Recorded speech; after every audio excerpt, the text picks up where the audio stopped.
Hello and welcome to Estate Planning Weekly. I am your host, Don Rolfe.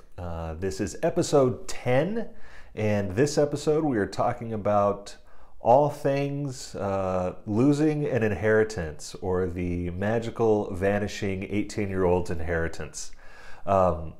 After you finish watching this video, I hate to tell you this up front, but just go to Google or Bing or whatever your preferred search site is, and type in the phrase wasting inheritance or wasted inheritance, and you will get a slew of personal stories from people who have wasted, $60,000, $100,000, $1 million within a matter of if not years, and maybe even just months, that they've blown through money and didn't know at the end where all of that money went, And generally these people are younger individuals, and that's why I call it the magically vanishing 18-year-old's inheritance. And I actually have a personal story that I'm going to get to for you in just a minute of a case that I was actually involved with, generally the younger somebody is, the less likely they are to understand the value of money and what it takes to actually earn that. And by getting an inheritance, a lump sum, it is not uncommon for an 18-year-old, a 25-year-old, heck, even 35, 40-year-old to blow through that money, even without having to, there's no drugs involved, there's not an alcohol problem, it's not a gambling problem, it's just that, money's there, it's in my account, why not enjoy it, right? And most of my clients and a lot of people that I know, the purpose of leaving an inheritance is not just for frivolous fun, it's to help the people that they're leaving it behind for. Now, the personal story that I have is a little tragic, in the sense that the reason that this 18-year-old inherited, I think it was just over $250,000. Well, it wasn't actually inherited. It was an insurance payment because his father had died when he was a younger child, and that money was held in a custodial account for him until he reached the age of 18. And at 18, he had full access to those funds. He could spend it, debit card, cash, check, however he wanted. He had full and unfettered access to the money.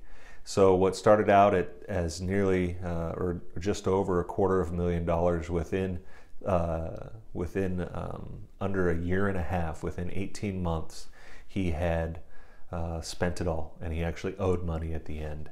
And he didn't really have anything to show for it once he had gone through it all. There were cars that disappeared. There were computers and parties and trips. And in the end, he hadn't paid for education. He hadn't paid for a home.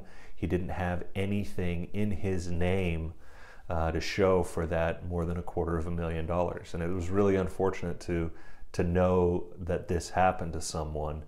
And I can only imagine 10, 15, 20 years later how they're kicking themselves to know that, $250,000 or more than $250,000 when you're 18, invested properly and used wisely, whether it's invested to earn interest, or it's invested to better yourself, to increase your earning capacity and your place in society, whatever that investment may happen to be, to know that the chance of doing that is just gone. It's a very unfortunate situation. Thankfully, there are things that we can do about it to lessen the likelihood that inheritance is just going to be squandered without people realizing what they're doing, or before they're able to form those financial habits that will make sure that what they are given in that inheritance is put to good use. And generally, the easiest and best way to do that is through some sort of trust.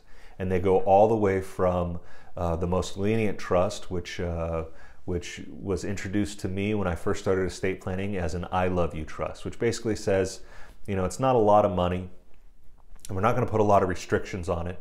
You're going to have free access to it, but it's still in trust. and perhaps you have children that are very well off, and you don't have very much to leave them. But say you leave them $25,000, $30,000, and you leave it to them in trust. By doing that, rather than giving it to them outright, every time that they write a check to do something with that money, they're going to remember where that came from, rather than if it was just commingled into their checking account and they just use their debit card, wrote checks, whatever. Every time they went to use that money, it would be purposeful. So if they took the family on vacation, they could remember, hey, mom and dad paid for this trip to Hawaii or Colorado skiing, whatever it is. That's what we call the I love you trust. It's the remembrance part of it, that when they do spend that money, they know where it's coming from. They know who left it to them and why it's important the way that they spend it. And trusts then from there run the gamut all the way down to where it's completely locked down. The beneficiary is not the trustee.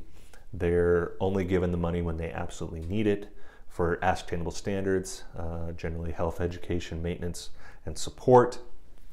And those types of trusts are for trying to, basically what you're trying to, the people that put those together are looking for putting together a dynasty or a generational wealth passage on down the lineage. Or perhaps it's a beneficiary who is a would be for a spendthrift trust.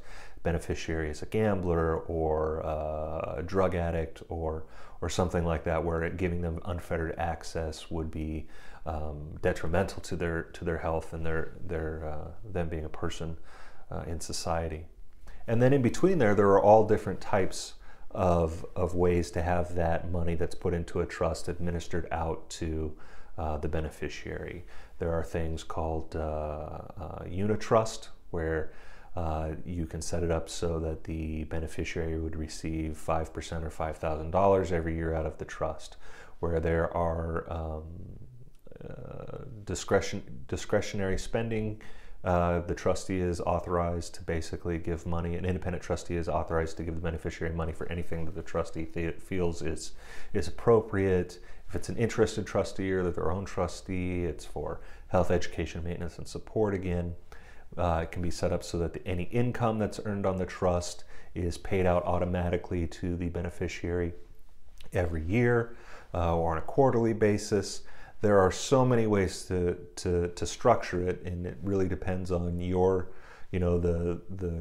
the person who's making the trust, what their desires are, and then also taking a look at the individual trust beneficiaries and how they're going to handle inheriting money and what you think is going to be best for their particular situation. But definitely there are better options than just giving someone who has not had enough life experience to become financially responsible, just giving them a lump sum of money. Again, I would suggest that you, if you're interested in this at all, do go to Google or Bing and search wasting inheritance or wasted inheritance.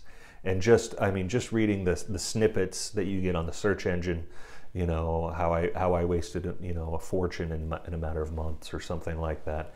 It's really quite shocking. Not surprising, but it still shocks you to know that money can disappear that quickly. If you like this content, I would appreciate it if you could click on the like button or make a comment down below if you like it, or if you have any questions. If you know someone who might like this information, please share it with them. You can find this on my webpage at NWL Planning, other videos. You can also find them on YouTube, and an audio version of Estate Planning Weekly is available on iTunes, Google Play, and Stitcher. So until next week, be safe, and I'll talk to you then. Thanks. Bye.